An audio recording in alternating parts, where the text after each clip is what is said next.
Welcome to the Soar podcast, the place for creative entrepreneurs with limitless dreams and unconventional stories. I'm your host, Ray Hyde Cornell, founder and business mentor at Chiron Consulting and CEO and senior copywriter at Cornell Content Marketing. My goal is to bring you stories of what's possible so you can never tell yourself that your dreams are impossible.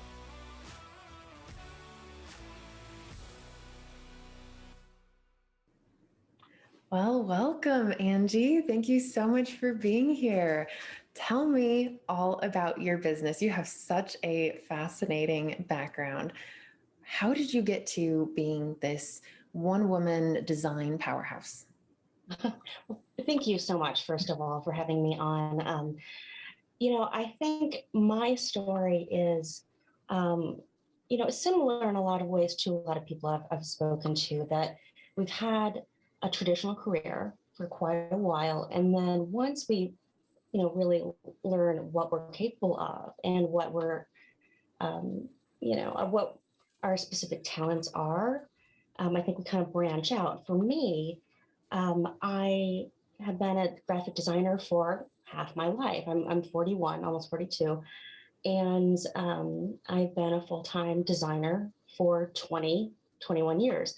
But I was in-house, I was in a small marketing agency. I was kind of, in a really wide variety of client situations. But over time, even though I swore I never would go freelance, that sounded so scary, I think there was kind of a creeping idea in my head of, you can do this. I've always gotten such great feedback from clients about my work and also about how I approach those partnerships, that when, I was kind of experiencing a few different frustrations with my most recent full-time job, that literally one morning driving into work to this pretty lucrative job, I'll mention, it just hit me, there's no better time. I've been doing this for 20 years. I have a lot of really great experience, so much good feedback. I've learned a lot over the years. This is a great time. And if it doesn't go well, I can always go back to full-time work. Although people always say that's nearly impossible. And I can understand why, because the additional freedom you experience, even with the additional stressors, it's really hard to picture going back to something more traditional. Yeah, that's once you've kind of let the wild horse out of the corral, it's really hard to get it back in there, right? And force yourself to conform to an 8 to 5 kind of schedule and commuting. And even if you're doing the work from home thing, thank you, COVID, it's still really hard to be beholden to someone and sit your ass at a desk for 4 hours, take an hour break, and then go another 4. I mean, it's just so regimented, and once you've had that taste of freedom, it's really hard to go back. Agreed. Yeah. Agreed. So I have to ask, you have a little bit of background as a defense contractor, is that right? Tell me about that, because how did you go from being a defense contractor to a graphic designer of all things? Well, actually, I was a graphic designer at a defense contractor. And see, this is, I feel like people who aren't in creative fields have an idea of what graphic design looks like. And now, granted, we do mostly wear black, that's true. But designers are in just about every industry, because it's not just about marketing and advertising. It really is about making materials legible, useful, things, you could have the most, important chart in the world, but if people can't read it, life or death consequences can result. And so I had been at a small marketing agency that was not doing great financially. And I was just kind of thinking, okay, so I'm relying on this company to, pay my bills. And I just didn't get a great feeling. So I may have overcorrected. I went from that company to a defense contractor with like $6 billion, and it's crazy. But what really attracted me to the field, strangely enough, I saw a job posting for SpaceX. And I've always kind of had this side fascination slash interest in aviation, human factors, psychology. It's kind of this it's a field that I think is actually strangely applicable to design. A lot of stuff is how we experience the designed world, how that affects us, but also I like planes. I was so excited about this job opportunity as a graphic designer at SpaceX. And I was crushed when I got an email saying, like, nope, we've chosen another candidate. And what's really funny is I found out later on that I would have hated working at SpaceX. And how did The you find corporate that out? culture. You know what? So since I kind of still went into the industry, kind of word spreads, and also SpaceX is a pretty decent sized employer in the area where I live in LA. Although I think they might be moving, I'm not sure. But basically, the corporate culture is very kind of young male, not really any semblance of work-life balance. I'm sure some people would disagree with that, but in comparison, where I did land was a company is much more established. Some people would say probably more, stick in the mud compared to SpaceX, but actually had a work-life balance, and was maybe not known as much for innovation, but there was a stability there, which is, partially what I was seeking. And, in hindsight, being 2020, of course, it was by far the better choice for me than SpaceX. And it's something I remind myself of, sometimes when you're crushed, when you think, oh my God, this is the perfect job and you don't get it, sometimes you find out that, oh my God, I'm so glad I didn't get that job. So, I tried to turn that frustration into, okay, let's see who else is in this space in aviation, not necessarily defense, but those are very interrelated. And I saw a posting at Raytheon, and I applied, and it was funny. I've heard this experience from other people too. For some reason, their online application got rejected from the system. Who knows why? But I found like a friend of a friend of a friend on LinkedIn that had a contact there. And once I actually sat down in front of the hiring manager, she's like, I cannot believe that you had to submit your resume that way. It didn't reach me through the proper, like the official automated channel, and that would have been an absolute shame. So I feel like there's a lot of lessons there. Number one, being crushed might end up being okay. And also submit your stuff a second way, because who knows why, but so often application materials get rejected. I think someone suggested that, a bachelor's required, and the fact that I had a master's actually might have inadvertently disqualified me. Oh, because it's geez. not the value the system was looking for. Yeah. Those So automated filters, they'll do it. exactly, Yeah. exactly. So it all, it was a great place to, kind of like apply my love for design that's useful. And it's not necessarily what people consider, sexy design. Like a lot of the outward facing stuff was done by, a separate ad agency. I did a lot of internal materials. But I still really liked working with these literal rocket scientists, learning what they did. And they loved that I wanted to know and understand what they were doing. And it was great. I learned a lot. And what's funny though is even as I was working there, I'm like, well, I can't show anything, so this will be fun. Like when I show a client or an employer, I'll just be like, well, it was great. I can't show you. So yeah, let's talk about that a little bit, because I think that's something that a lot of people who make that transition from full-time into freelance, they struggle with that, where you've been doing this work for 5, 10, 15, 20 years. And yet you have nothing to show for it because of your NDA with the company. So how Right. did you get around that and make that Yeah. transition to showcase your work? Right. Well, in some cases, I think with NDA type stuff, you can send materials to clients or potential clients privately, like a one-on-one sort of thing. In my case, it actually would have been jail time. Like Not worth it. yeah, exactly. Most of what I did was considered competition sensitive, and everything's marked front. It's like on TV, top and bottom of the page.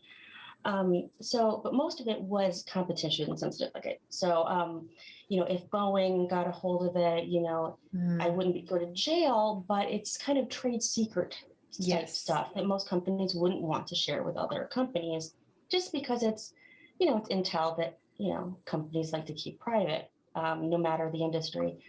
But some of it actually was national security related, classified, and that's the stuff where I would absolutely go to jail. So what did you fill your portfolio with? Did you use only the ones that weren't jail related or jail consequential, or what did you use? Technically none of it. Okay. Could be used. There were a few things that I would say maybe 8% of what I did actually could see the light of day. But what was handy is that, being a designer working on the source files, I did have the ability to strip out every bit of content. But even so, that's sometimes kind of playing with fire. So, what I did for the majority of my portfolio pieces, I relied on work I'd done previously or work I'd done as a freelancer when I was also doing full-time work. And so I had plenty to show. So that really, it didn't prove to be a problem. I was at Raytheon, I think, for 6 years. So it wasn't a massive swath of my career trajectory. But yeah, that was tricky. Every so often I would do something and I would be like, okay, this is cool. I so wish I could show this to someone. Yeah. But that's just kind of how it goes. So if you did have only that work experience, if those 6 years with that defense contractor was the only time that you had to show for your design career, what would you do? What advice would you give to someone who's in that sort of situation? Sure.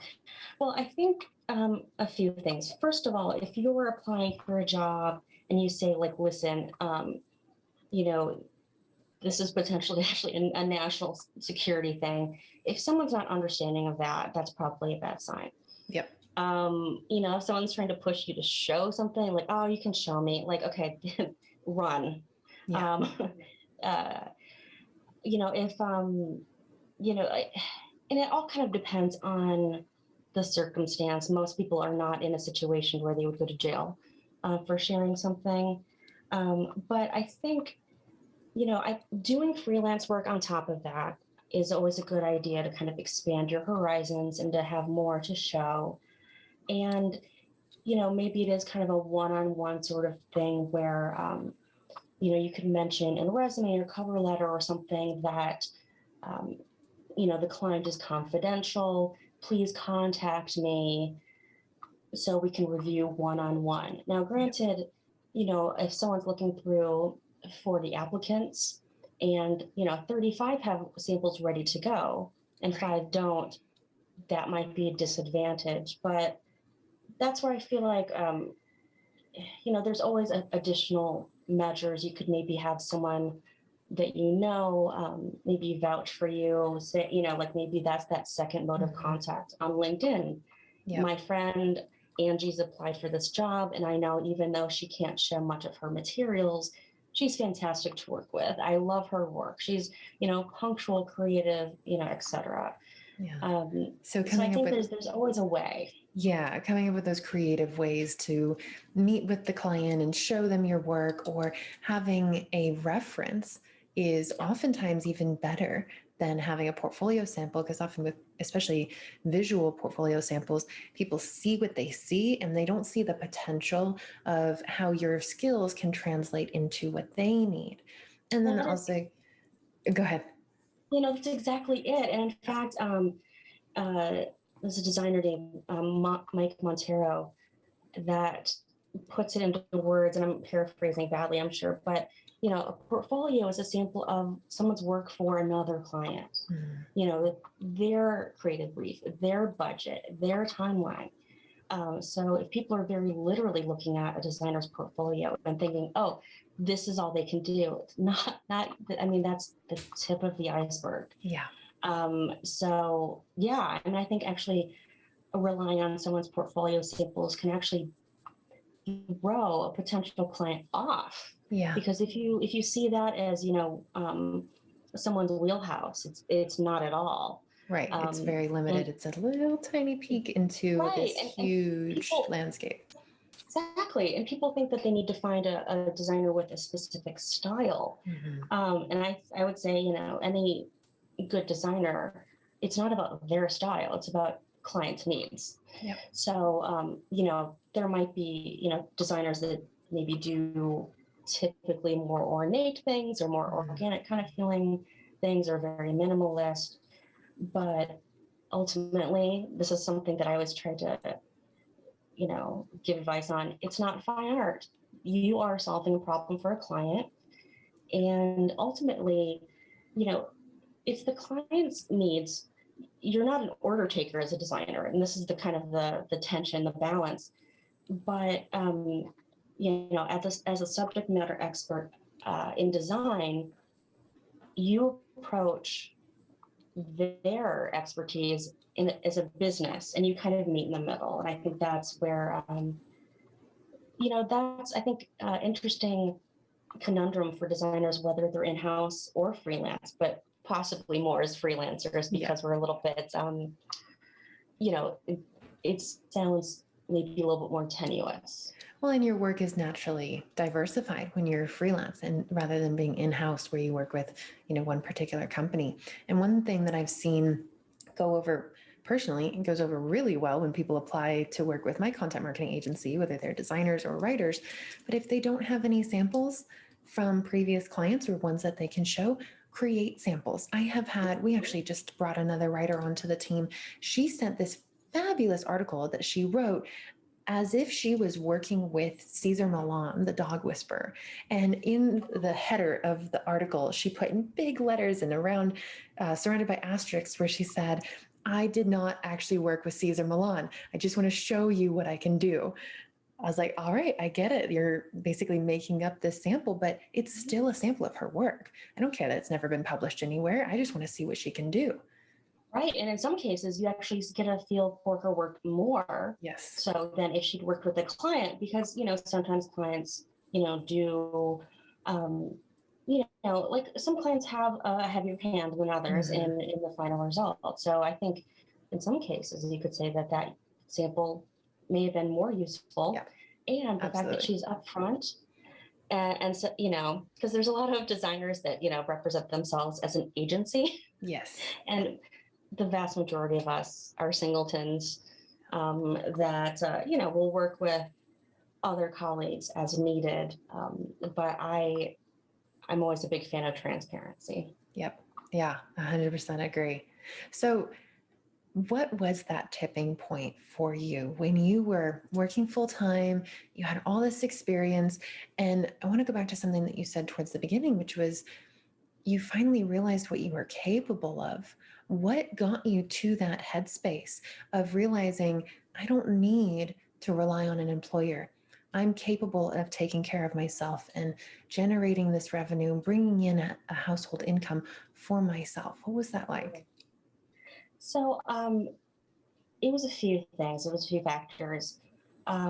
One of the factors is that I found myself getting really excited about going home to work on my freelance work. So I feel like that was a sign. And I had a couple steady freelance clients, and I was getting to the point where it was tricky to balance the time, because obviously with full time, I was there, at least 40 hours a week.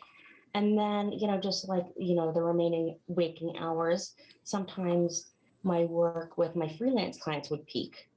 And, of course, I love it. I don't want to turn that down because it's fun work and I like the client. But at a certain point, there's only so many hours in the day. Yeah. And I was also getting kind of frustrated with kind of the organizational structure as it was evolving. Even though, not every huge client, not every huge corporation has red tape. I feel like people like to categorize small businesses and large businesses in very different terms. I feel like there's more similarities than not. But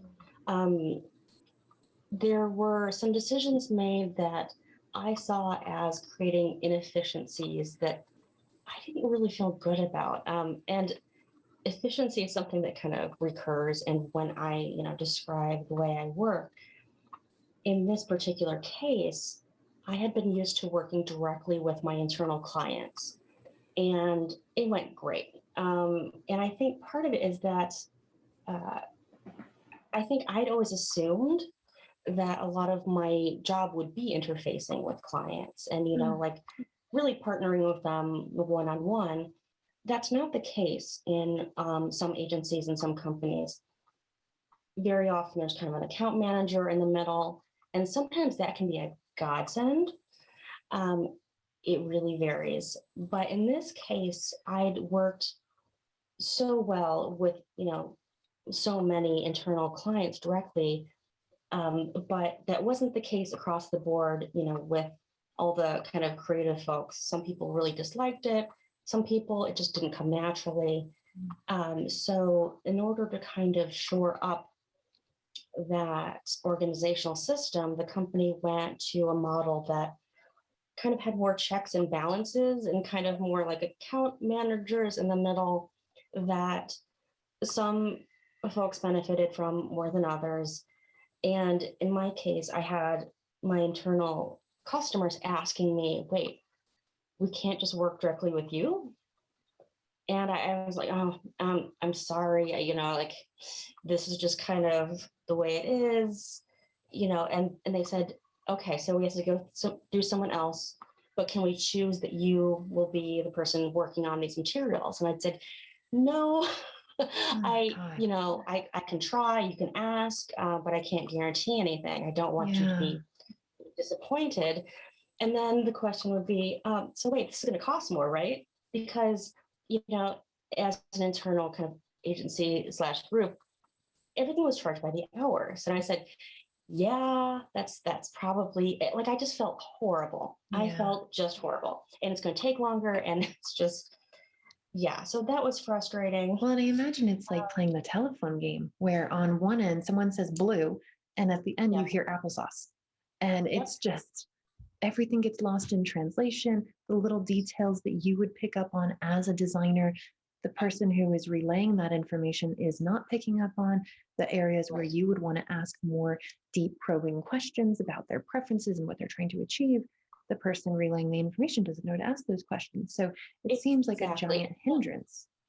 Right. And, there are cases where, a really, experienced, intuitive account manager or, that kind of intermediary can be fantastic. And I've had that in the past as well. But I think, I went into this position, working directly with those clients.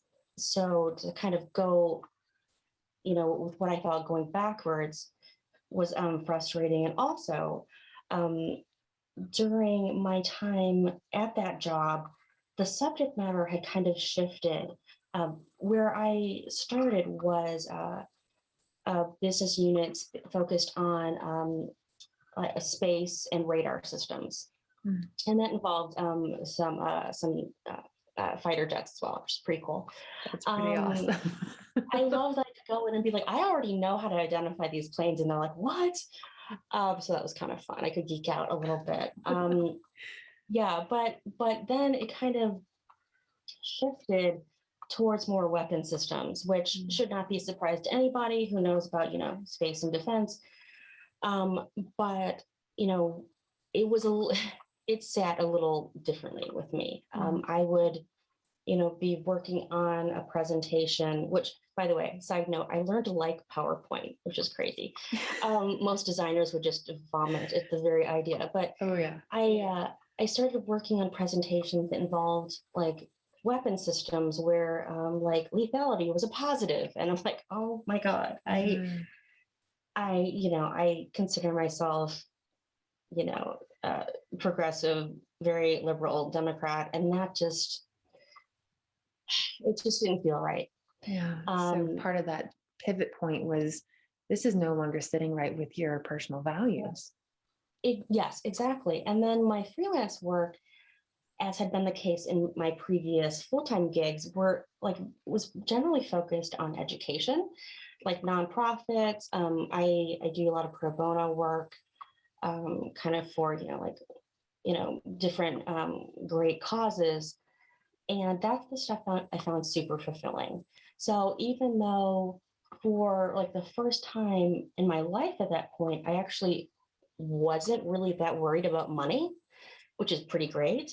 Um, but I just didn't feel great about it. I saw the potential that there was something worth trying, and that was focusing, on that freelance work. And I knew it would be challenging. But again, like, I kind of looked back at my various, performance reviews, and just, when I announced I was leaving, and, just the really kind, encouraging words that, people sent me, it was very reassuring. And it's like, okay, people were saying like, if anybody can do this, it's you. I'm like, okay, well, let's go for it.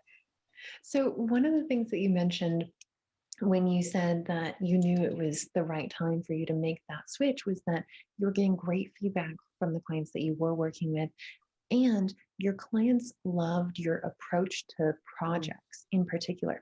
That really stuck with me. So tell me, what is your approach to projects, and do you kind of use that signature method, if it has become that, to get more clients by explaining to them, this is how I do it, this is why it works? Tell me about that.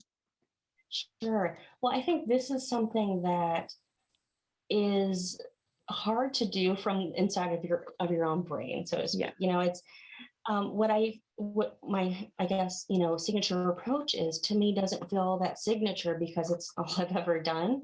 But when I get feedback from people, that's where I find out, oh, the fact that I am pretty darn organized, not all that common with creatives. And I know that deep down, but the fact that I'm pretty picky about like grammar and like just being clear in emails, and partially because I've seen things go sideways, like it's kind of like that like Spinal Tap, where they use like inches instead of feet, with that, like that stage design. It's little things like that can make all the difference in the world. So being detail oriented, um, and and being resourceful, really explaining my rationale, I think, is important too. Because when people come to a designer, it's something that they're looking for help on something that affects their own life, whether it's their own business or their success within a company. They want help on something that is kind of hard to describe. Very often it's seen as an, like, if not an unnecessary expense, it's kind of like, oh, well, I guess this has to look good, sort of thing. Kind of like a begrudging acceptance of the cost. Yeah, it's like, oh, well, I guess this has to, like be legible. People won't say that, but it's a leap of faith. Yeah. No matter whether it's an entrepreneur or not. So I feel like it's important that a designer is totally open and willing to say, for example, I hear that, you want to put this text in yellow. You really want this to pop out. What I would recommend is another color that is a little easier on the eyes to read. And I can maybe show them an example. There's data points for just about everything when it comes to human interaction, consumer behavior, which is also something I've studied. So, usually early on in a partnership, when I kind of show that I've done my work, so to speak, and I can kind of back up my suggestions with data, rationale, and sometimes show a client this is approach A and this is approach B. I recommend approach B because XYZ. And pretty often after some of that, we're off to the races, because establishing trust, I feel like is expected. Like that process should be expected. So early on, a less experienced designer, I think you might be a little thrown by that. Like, but wait, what? Why are they asking? Or people earlier on in their careers might take questioning more personally, or they might kind of defend a design that they just personally like. And I think with experience, you learn that it really is about a partnership and developing that trust, and knowing that is a process. And when effort goes into that, and there's mutual respect, like really amazing things can happen. Yeah. And that's where I got so many referrals and continue to get most of my work through referrals, because it's someone saying, okay, yeah, she does great work, but she's actually really fun to work with. And I try to, inject the best a sense of humor. Yeah. And I think one thing that I've learned as well is that even though I'm detail oriented and I like, I'd rather lose a limb than miss a deadline. I also, try to guide people towards an appropriate level of seriousness.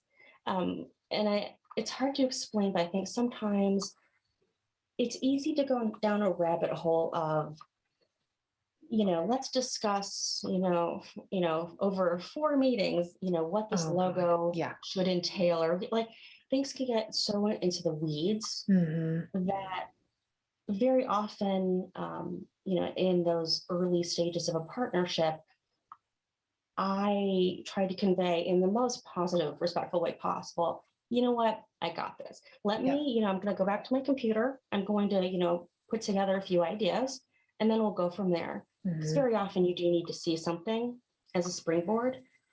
And I feel like things, that's just part of establishing trust. Absolutely. And I see so many young designers being in that people pleasing role, where they think, to your example about the yellow text, they would say, oh, the client asked for yellow text, so I better put yellow text on there. And yet I'm thinking about the designer who does all the work for both of my companies. Whenever she sends me a design or multiple designs, she sends me a 1.5-minute Loom video saying, hey, look, this is why I did this. This is kind of what I'm going for. Let me know what you think about this. She gives me insight into her thought process. So I see that this is more than just, pretty colors thrown up on a screen. She actually had some intention behind why she chose the elements that she did. And then also it allows me to, as the person receiving the deliverable and who's going to be publishing the deliverable and signing off on the design, I get to then go, wow, that's actually a great idea. I hadn't thought of that. Or I don't really agree with that symbolism. Let's not take the brand in that direction. Can we go this route instead? You have such more productive and fruitful conversations when you let the client see into your head rather than just that people pleasing, here it is, doesn't it look nice? Exactly. That's exactly it. And I think, you can people please and you might get, you'll get paid for that project, but is that client going to be thrilled long term? It's about the client's needs and not necessarily exactly what, I don't know, demands is probably a strong word, but, and some clients don't really, if I give a rationale, they're like, nope, it's okay. I trust you. But again, that's, it's a process. And some really love getting into like, oh, so, okay, so what about this? And I think as long as it's kind of this, positive, respectful atmosphere, I mean, I love geeking out on that sort of thing. And, I think one thing to keep in mind too is after 20 years of doing this, I've got a bag of tricks, in terms of, like typography, color, layout, that if a client feels like they need to prescribe things very specifically, that might work. But, but that point, you're not kind of mining the talents. You're not kind of like, really getting into what a designer can offer. Right. Because we do kind of see things differently. We have tools that most people don't use, don't want to use. These programs that kind of give everyone headaches. Oh yeah, Photoshop. Production. Yeah. Exactly. Yeah. And something that I've enjoyed, having worked with nonprofits and kind of smaller companies here and there, is that I know how to stretch a budget. I mean, like nobody's business, because very often those budgets were small and they weren't growing, especially with a university or nonprofit. So, I learned a lot about, just even paper usage, production methods with like finishing a pamphlet. There's a way. And I think part of it too is having the humility to say, you know what, I'm not sure the exact answer to that, but I'm going to get back to you. And then having, again, the humility to ask that print vendor or that, promotional item vendor, and just being transparent and honest with them, saying like, listen, I know this item usually goes for, $8.95 per item. I work for university. They have a budget of ultimately $8.15. Is there a way we can maybe change, like maybe we do fewer colors of an imprint? Like I think as long as you have that conversation, yeah, and as a client, if you're talking to a vendor and they aren't respectful, there's $1 million. yeah. And that's again like developing a relationship, where that could last for years and years, because it's just kind of a mutual understanding thing. And again, like this is not specific to design. I mean, I feel like this is kind of universal, but I think what I have learned is that a really organized kind of pragmatic designer is not super common. So I think that's how I've learned to kind of describe myself, because that's how people do see me. And that's why people do refer others to me, which is that's your differentiator. Honor. Yeah. I mean, that's an honor to be referred, because, that's a reputation, type thing that, could go badly for someone, like a referral that doesn't go well. So I really, I'm really honored when that happens. So you started out in full-time work where you're working in agency and you were doing all this crazy cool tech and aviation and defense contracting kind of work. What kind of work are you doing now, and where can people check you out online? Sure. So what's great about freelance is, you're right, like you said before, I can do a really wide range. And it's funny, it really, people ask me, what's your ideal client? Who are you looking to work with? And they expect me to kind of describe a type of company or size of company. Yeah. And what I've learned is it doesn't really matter. What I look for is a client, a point of contact that, just is seeking out an expert that wants to work with them, wants to, partner with them, and that, really is seeking out someone to kind of take something off their hands. Like very often with marketing, whether it's a marketing director or assistant, they wear a lot of hats. And very often, if they have the budget, probably, and they have the ability to have a designer work on things, once that relationship is established, their life gets easier. It just does, because you become their they're go-to. they're not fighting with Canva at 2 a.m. And like, a client I have said, I love waking up in the morning and knowing that, that email from you will be there. It will always be there, no doubt about it. I know it'll be there. I know if I have to send it up the chain, people will like it. Like I become kind of an extension of, how to accomplish their goals. And, I think, that's it. That's what I look for in a client. It's not the industry, it's not the size. It's kind of that just, recognition that professional materials generally come from a professional designer. And you can kind of, go DIY to an extent, but DIY doesn't work with, an architect, dentistry, like there's all these like professionals those more that we would polished never brands. go to. Like most people wouldn't even cut their own hair, but they want to market their entire business and put their entire livelihood on the line with DIY stuff. And that's where that just sounds terrifying, as an entrepreneur, to have your livelihood rest on your design ability when, someone might not have ever even attempted design. So where can people check you out online? Sorry? Where can people check you out online?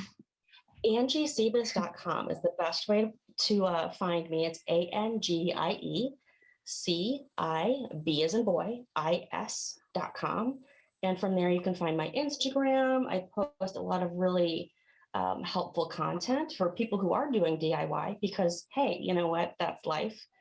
And I do free consultations. So I love chatting with people about their goals and how I might be able to meet them.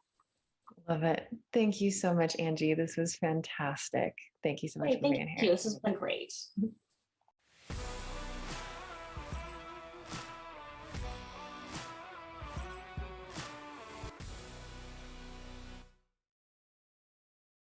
Hey, it's Ray again. Thanks for listening. If you liked this episode, please subscribe and rate us on your favorite podcasting platform. We're on iTunes, Stitcher, Podcast Addict, YouTube, and more. And want to be a guest on the show or know someone who has an amazing story of entrepreneurship? Apply on our website at www.chironconsulting.us/podcast.